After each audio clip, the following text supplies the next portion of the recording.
मुख्यमंत्री पुष्कर सिंह धामी ने आज सचिवालय में ऊर्जा विभाग की बैठक ली। बैठक में सीएम ने राज्य में अधिक बिजली कटौती पर गहरी नाराजगी व्यक्त की। साथ ही उन्होंने अधिकारियों को सख्त निर्देश दिए कि जल्द से जल्द बिजली संकट की समस्या का समाधान ढूंढा जाए।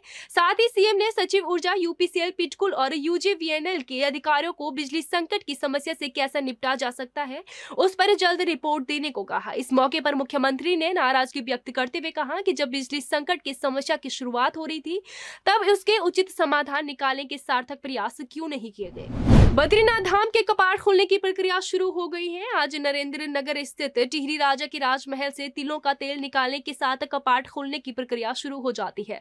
पौराणिक मान्यताओं के अनुसार इस आयोजन में टिहरी की महारानी की अगुवाई में राज परिवार और नगर की सुहागिन महिलाओं द्वारा पीला वस्त्र धारण कर मूसर और सिलबट्टे से तेल निकाला जाता है। आज तिलों का तेल महाराजा की पुत्री श्रीजा शाह अरोड़ा की अगुवाई में परंपरागत तौर तरीकों से निकाला गया। अब ये तिलों का तेल को चांदी के कलश जिसे गाड़ो घड़ा कहते हैं को तीर्थ पुरोहितों द्वारा बद्रीनाथ धाम ले जाया जाएगा। इस तिल के तेल से ही भगवान बद्रीनाथ की अखंड ज्योति जलती है।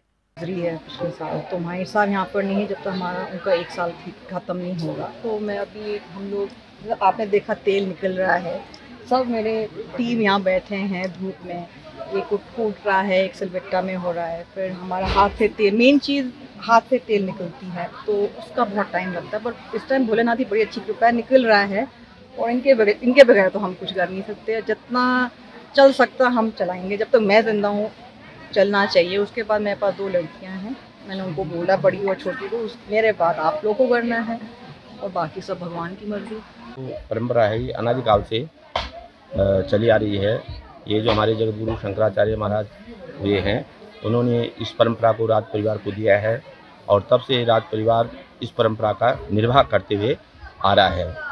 इसका जो शुभ मुहूर्त होता है बसंत पंचमी को निर्धारण किया जाता है और आज का शुभ मुहूर्त राज परिवार की जो प्रथम महिलाएं हैं वो अपने हाथों से सबसे पहले तिल को भून करके फिर उसको कूट करके उससे तिल से तेल निकाल करके फिर इस तेल को पकाया जाता है। इसमें अनेक प्रकार की जो औषधियाँ हैं उनको डाला जाता है और संध्या के समय 7:30 बजे यहाँ पर बद्रीनाथ भगवान का विशेष पूजन होगा। 1000 बच्चों के द्वारा भगवान की आरती होगी। फिर भगवान का जो महाभोग होता है वो भोग प्रसाद आदि भगवान को अर्पण किया जाता है और उसके बाद में महाराज साहब के द्वारा जो गाड़ू तेल का जो कलश है इसकी पूजा के पश्चात डिमरी समाज को ये अर्पण किया जाता है। आज विधानसभा स्थित कार्यालय में कैबिनेट मंत्री रेखा आर्य ने महिला सशक्तिकरण एवं बाल विकास विभाग की समीक्षा बैठक ली। इस दौरान उन्होंने महिला सशक्तिकरण और बाल विकास विभाग से संबंधित अलग अलग विषयों पर अधिकारियों से चर्चा की।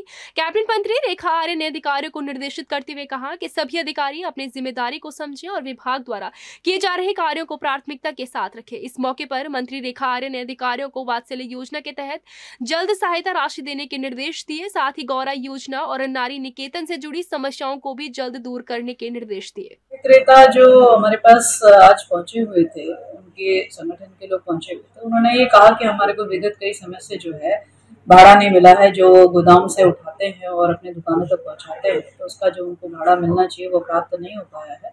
उसकी शिकायत उन्होंने मुझसे करी है। उसको लेकर मैंने सचिव को निर्देश दिया है कि इसकी पूरी समीक्षा कर ली जाए और जो उनका भुगतान बनता है वो भुगतान उनको त्वरित कर दिया जाए। उत्तराखंड में एक बार फिर सियासी पारा चढ़ता हुआ दिखाई पड़ रहा है। चंपावत से भाजपा के विधायक कैलाश गहतोड़ी ने मुख्यमंत्री पुष्कर सिंह धामी के लिए सीट छोड़ दी है। वहीं अगर कांग्रेस की बात की जाए तो कांग्रेस भी मुख्यमंत्री पुष्कर सिंह धामी को हराने के लिए पूरी तैयारियों के साथ मैदान में उतर रही है। कांग्रेस पार्टी के प्रदेश महासचिव मथुरा दत्त जोशी ने कहा कि हमारे पास चंपावत में सशक्त कैंडिडेट है।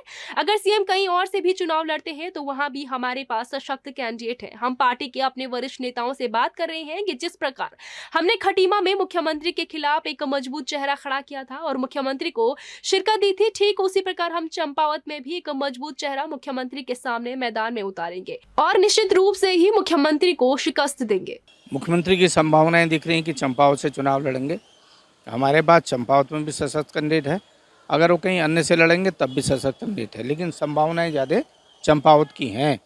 तो हम पार्टी के अपने वरिष्ठ नेताओं से बातचीत कर रहे हैं और ये आपको ज़रूर बताना चाहूँगा कि जिस तरीके से हमने खटीमा में माननीय मुख्यमंत्री जी के खिलाफ सशक्त और मजबूत कैंडिडेट खड़ा किया था और मुख्यमंत्री को शिकस्त दी थी, उससे भी ज़्यादा मजबूत और सशक्त कैंडिडेट हम चंपावत में खड़ा करेंगे और माननीय मुख्यमंत्री जी को निश्चित रूप से शिकस्त देंगे। पौड़ी में जिलाधिकारी ने काश्तकारों के बीच पहुंचकर गेहूं की फसल को काटते हुए जिले में क्रॉप कटिंग की शुरुआत कर दी है।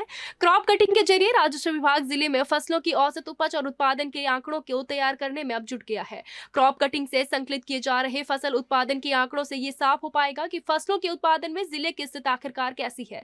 इस मौके पर जिलाधिकारी ने राजस्व विभाग और कृषि विभाग को निर्देश दिए हैं कि प्रत्येक तहसील स्तर पर क्रॉप कटिंग कर फसलों की औसत उपज और उत्पादन के आंकड़े जल्द संकलित करें।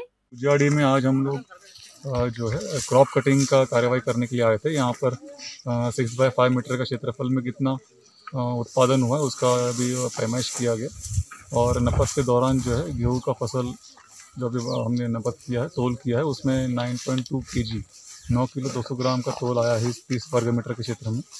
और इसके आधार पर फिर भविष्य में जो भी इंश्योरेंस का लाभ प्राप्त होना है या फिर क्षेत्र में जो भी उत्पादन की मानक को तय करना है वो इसी क्रॉप कटिंग के उपरांत होता है। इस वर्ष हमने क्रॉप कटिंग का कार्यवाही जो है क्रॉप कटिंग ऐप भी उसमें हमारे पास उपलब्ध है, तो क्रॉप कटिंग ऐप में भी इस डेटा को फीड किया जा रहा है। संपूर्ण जनपद में कितना उत्पादन हुआ उसका एक सरसरी आकलन हमको प्राप्त हो जाएगा।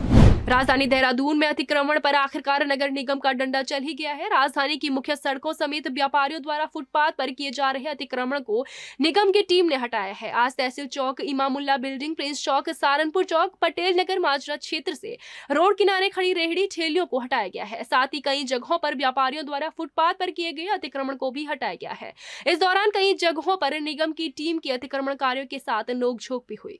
हमें चालान ये लगातार अभियान चलाते हुए राजपुर रोड पे चलाया, कल डोबाल वाले पे चला, परसों हमने ये अपना कारगी चौक पे चलाया, परसों हम उससे पहले दिन वहाँ पे किया अपना यूनिवर्सिटी रोड पे किया और मोथरा वाले रोड पे किया और लगातार एक हफ्ते से चल ही रहे और आगे भी एक हफ्ता तक लगातार करेंगे। इसमें हम चालानी कार्रवाई भी करें, कुछ सामान भी जब्त कर रहे जो कि अब छोड़ नहीं रहे और अभी भी आगे ये जारी रहेगा। ओएनजीसी की सहायता से पौड़ी शहर में नगर पालिका द्वारा पानी के 3 वाटर एटीएम लगाए गए। इन वाटर एटीएम का नगर पालिका अध्यक्ष यशपाल बेनाम ने रिबन काट कर शुभारंभ किया।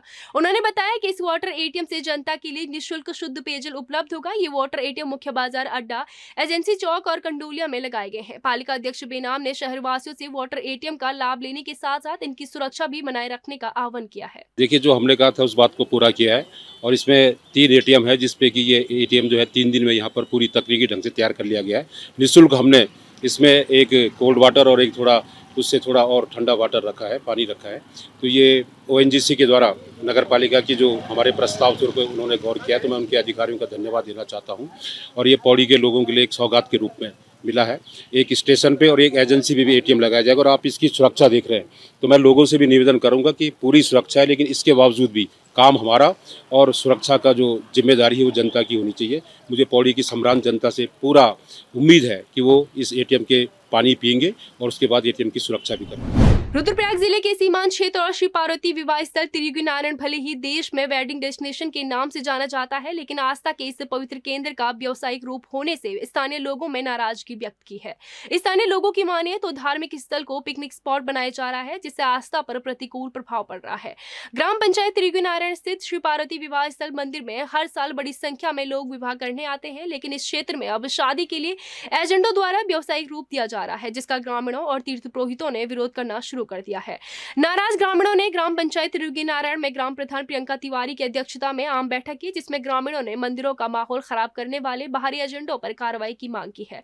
ग्रामीणों ने बताया कि पूर्व से ही गांव के तीर्थ पुरोहितों द्वारा पौराणिक रूप से विवाह संपन्न कराए जाते हैं, मगर वर्तमान में बाहरी एजेंट और एनजीओ की ओर से आस्था के साथ खिलवाड़ कर मनमाने ढंग से प्राचीन परंपराओं के विरुद्ध जाकर वैवाहिक कार्य संपन्न कराए जा रहे हैं। दलाल एजेंट वगैरह हैं जो बाहरी संस्था से बाहरी व्यक्ति यहाँ पे एजेंट बन के लोगों की शादी करवा रहे हैं। उन्होंने यहाँ पे अयासी का अड्डा बना रखा है और रात भर पार्टियां हो रही हैं, पिकनिक स्पॉट बना दिया है और जिससे गांव में अराजकता का माहौल फैल रहा है। बाहरी लोगों के द्वारा इस प्रकार की अराजकता को गांव वाले बिल्कुल भी सहन नहीं करेंगे और इसके खिलाफ गांव वालों ने एक मीटिंग बिठाई, जिसमें यह निर्णय लिया गया कि जो बाहरी एजेंट हैं उन पे एकदम रोक लगा दी जाए, जिसका ज्ञापन हमने माननीय जिलाधिकारी महोदय, माननीय मुख्यमंत्री महोदय उत्तराखंड सरकार और एसपी महोदय रुद्रप्रयाग, उप जिलाधिकारी महोदय उखीमठ और थाना अध्यक्ष सोनप्रयाग सभी को भेज दिया है और इसमें अगर फिर भी कोई ऐसे कार्य करते हुए पकड़ा जाता है तो उस पर उचित कार्रवाई की जाएगी। देहरादून में देवभूमि उत्तराखंड यूनिवर्सिटी में पिनाक कल्चरल फेस्ट में गायक जावेद अली ने अपनी आवाज से 4 चांद लगा दिए हैं। जावेद अली जैसे ही मंच पर आए, सभी ने तालियों की गड़गड़ाहट के साथ उनका स्वागत किया। उनके गाने तेरी झलक, अशरफी श्रीवली, बातें कर दो खरफी गाने में छात्र जमकर झूमे।